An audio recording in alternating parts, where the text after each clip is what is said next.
equal in a way that they have their own ways about each other. Like, if you're looking at the lineup of BREN Esports, obviously they got a power pick with the Akai, and then you have the Dig on their other side, as well as the Claude for AoE damage. But for BREN Esports, they have this combo, this Natalia plus the Sicilian.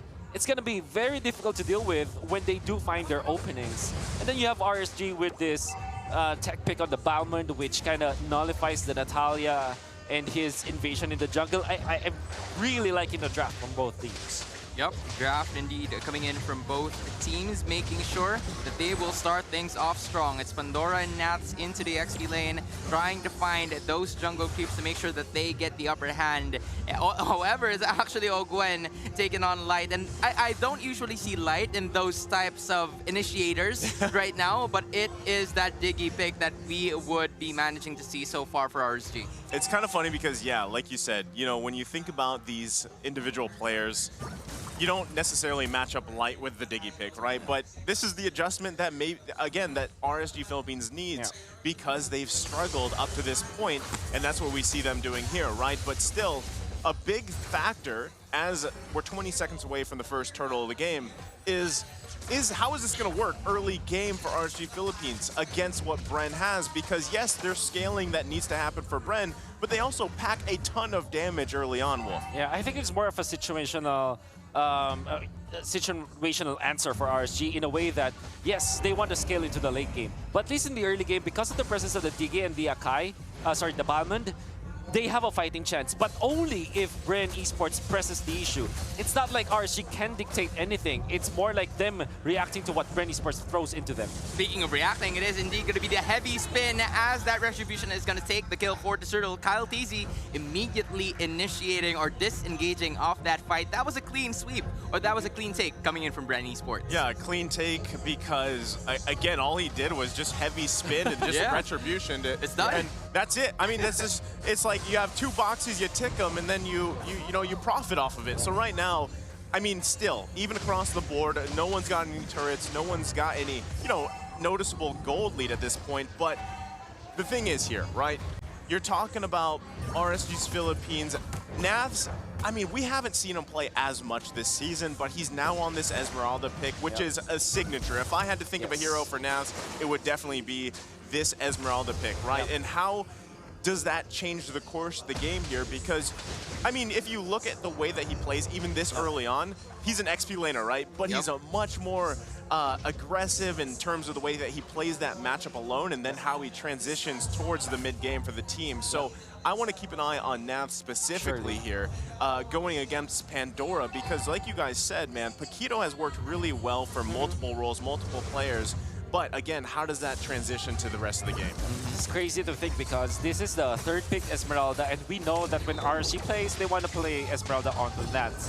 BREN Esports totally did not answer this Esmeralda in a way that they don't want to lean into that. They focus on the other members of RSG, which is a valid strategy, However, because of just mastery, as well as the fact that they're very comfortable with this pick as a team, and that it answers significantly the draft of BREN Esports, if I have money, I would bet that Nats will make an impact in this game for sure. If we all had money. If we all had money. Hey, but again, money is no longer needed. Your trust is just what it takes, right? But the turtle is about to spawn currently onto this top side, and taking a look at the members of RSG, they're currently allocating most of their resources onto the top side just to be able to protect and assist Jose in getting those gold. But speaking of which, the turtle is up for grabs here. Light taking the brunt of that Bat's Feast, and Kyle TC is going to be using that heavy spin one more time, and they will be able to take that, but a heavy spin will go down. The spin is up next for Demon Kite, and he might just go down, but no, that is not going to happen here for the rest of the members of RSG, not being able to take another turtle for themselves. BREN takes number 2. Very important turtle for BREN Esports as they were able to establish their position. Unfortunately for RSG, like we said, they cannot start the fights themselves. They have to wait for BREN Esports to overcommit and then for them to punish. It's not their game to dictate. And as we saw in that previous clash, BREN Esports played it so smartly that RSG's timing on the time's journey were in that crisp, and there was no fighting chance for RSG to take that turtle, which gives BREN Esports the advantage in this game. It's not much though, as RSG if you're looking at just Demon Kite, he's keeping himself quite close to the farm of this Akai. Yep. And, you know, we're 5.5 minutes in here. Surprisingly, too, with Natalia on the other side, there's been no kills, right? I mean, it's been pretty, I would say, just safe early on for both teams. No one actually able to commit on anything. But that's the thing. Where do you find these kills at if you're BREN Esports with that Natalia? This could be it. Honestly, you'll take it if you're RSG, but so far the heavy spin is going to be committed here. Gwen coming in for that help. Demon Kite onto the wrong side of the map here. It's not being able to assist, but BREN Esports wants to disengage. And pointing down to what you were pertaining to a while ago, it's actually good for RSG that BREN Esports hasn't really gotten much in terms of kills given the scaling that they have. Speaking of which here, Nats onto the bot side and Pandora, Gwen helping each other, but this is just Nats, man. It's showtime, Nats. What do you expect? Nats is back right over here. Yeah. I mean, what would you used to call him in the Filipino broadcast called Kunats? Yeah, Makunats. Kunats. Yeah. And I talked about that when they had their showing. When he showed the Esmeralda and MSC, I was like, I taught the viewers out there, you know, the saying of Makunats. This is how you do it. I love it. I mean, look at the way he plays, though. That's the thing with Esmeralda. You know, it's kind of surprising, but already the next turtle of the game up here. And he's joining the party too because the heavy spin going to be committed at the same time. Time's Journey, and there comes the lethal counter coming in for the side of RSG. Pandora stuck in a little bit of a ruckus with that a cyclone sweep, and they will be able to take the first blood of the game. Almost 7 minutes in, man. 7 minutes. The patience coming in from these guys, and Fused against 20% of his health, and Nats though overextending for a little bit. As Super Marco takes that kill. It's 1-1 in terms of the kills, but at the same time, it's RSG continuously pushing forth. Wow, did you see that usage of the lethal counter even without any kill threat? Just because they want to bank on the slow. And it's a complete Zona coming out from RSG. Oh! Okay! Whoa. What happened there? I call that... that's a good read there from Aqua. I mean, he's on the other side of the map, so... Yep. Great connecting of the dots coming out from Aqua. Actually. And they actually got 2 turrets because of this. I like the fact that RSG found their timing. They're looking for it for the longest time. And like I said, it's not their game to dictate. But when they utilized all of their ultimates, even Nats was in the fight, finally using a 5v5 formation from RSG as they went in for the third turtle. The turtle that mattered so much because now there was a break-even, right? There was the first blood and eventually the first turrets. Yup, but so far there is going to be another pick-off potentially here for the side of BREN. But yes, the durability coming in from the Balmond is just out of this world, and they want to go for that turret instead. Light taking a little bit of damage. And that's what do you want to do here. Sanguine Claws though hitting 3 heroes, and Gwen from the backside, will he be able to pick off one? But no, my friend, unless he's gonna do something here, and he will be able to do so. Gwen making things happen for the side of BREN Esports, but he might not live another day as Nats gets the falling star moon done for the guy. Super Marco might be next, but that's gonna be the end of the fight. Oh, great read coming out from RSG, but they want more. They want more indeed. KalTC taking a little bit of damage, and Demon Kite using that Cyclone Sweep, man. Never-ending team fights for this 7th to 8th minute. They're just not stopping, and they're gonna go back to taking objectives. Oh, the fact that the RSG are keeping their turrets is actually very surprising to me, but I jinxed it just as that. But they will trade in the bottom lane. But what I was trying to say is that there was a big connection coming up from BREN Esports into the bottom lane and in the mid lane. But RSG kept their turrets intact without anybody dying, or at least being traded freely. That's good for the side of RSG. Yup, it is still good for them, but RSG still knocking on that bottom doorstep, and the Lord might just be out here up for grabs. Once again, cut down to 50% of the health, and will they actually be able to take this one unless BREN Esports got to do something about it? Not's doing very well. Demon Kite secures the Retribution Lord take, and Pandora will be going back to the box because they want to go for the kill, and that is not what BREN wanted. RSG turning things around. I mean, you know, you didn't think that they were going to get the Lord just kind of freely like that, but, you know, they had the positioning on this side of the map. They grabbed the turret, too, so they got the Lord marching down the mid.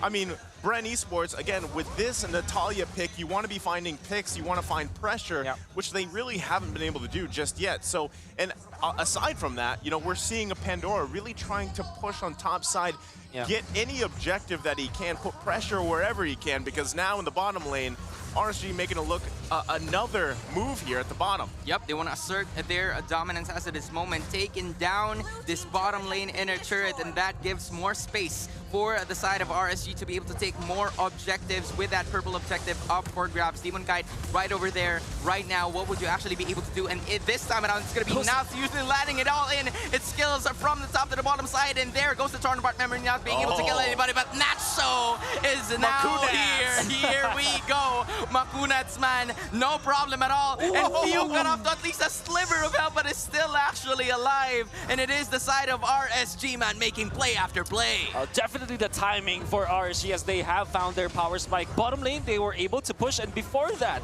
before the Lord fight, they forced the ultimate onto Kyle TZ without the heavy speed. There's no team fight coming out from BREN Esports, and RSG took advantage. The pokes that RSG are doing right now are forcing BREN Esports to utilize all of their resources before the fight even starts. And they want to start it again, but no. BREN Esports doesn't want that unless Gwen has to say something about it. And there comes the Blazing Duet cutting it off, and Kyle TZ using that heavy spin, but no! Bauman takes it, and Demon Kite is going bonkers once again. Kyle TZ making it happen for themselves. Pandora trying to do the knockup, but no, my friend. Super Marco cut out in the little bit of a truck is over here, and that is a triple kill. And another one is slain. Look at Natsman onto the other side of the base. Makunats is in, Winter Truncheon also in, but that might just be the end of the fight because Fugo go down to the lethal counter. It's RSG saying sayonara, baby, wipe out for BREN. And that fight all started when BREN Esports were chasing RSG. RSG did not panic. When Kosei found an exclamation point over his head, he automatically popped his ultimate for extra shields and for extra scouting onto Ogwen. I really love that play because that was the plan all along for BREN Esports. Assassinate Kosei. But because Kosei punished BREN Esports first, BREN Esports were in a bad position, and RSG won that fight so decisively. This is crazy, man, because we just went from what? I mean, there were 5-6 minutes with nothing happening, and then all of a sudden now, all across the board, RSG Philippines is doing some crazy things. So, again, we're seeing them struggle a little bit here, BREN Esports, and they're most likely just going to have to give another Lord up here. They can't actually contest this. That gold lead is starting to build RSG Philippines' favor as they secure more objectives around the game. And as we said earlier, look at the way that Navs is playing. This is exactly how he likes to play the Esmeralda, and he's still going at the bottom side. He's going at it again. He's never stopping. Pandora being able to use that flicker, but not for long because Kaltizi using that heavy spin to escape the same way. Ogwen. However, Ogwen in that behind position, will they actually be able to at least get the pickoffs done? This is what they were trying to do over and over again, but unfortunately they weren't able to get the pickoffs, which is why now BREN Esports needs to defend against the RSG Lord. I can see the our members of RSG knowing each other's jobs or tasks in this game. For example, Light, he has to always be with Kosei, and Kosei needs to be with Light. He needs to be at least in the vicinity of his teammates so that this Natalia will not be able to pop off. One kill onto a Natalia at 13 minutes is not acceptable at this point. Yeah, it's pretty rough, but already, they make quick work of the Lord.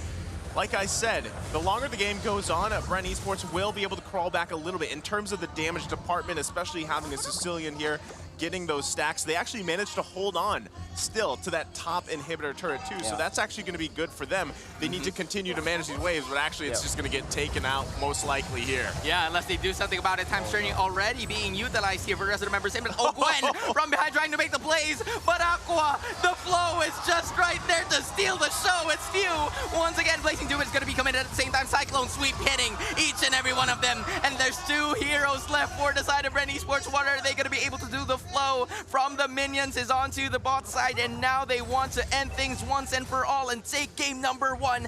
Will they be able to do it? Pandora and Super Marco holding on for dear life, and it's Cyclone Sweep, Falling Star when everything's going to be committed here, but that might just be it. Super Marco defending for the base, and the Crystal base is just right over there for grabs. It's just RSG, and it's just game 1, and they might take things once and for all. It's RSG taking game 1. And there you have it. RSG Philippines making a statement here in game number 1. Very calm early on, and then just like a switch turned on for RSG Philippines. RSG Philippines knows exactly how to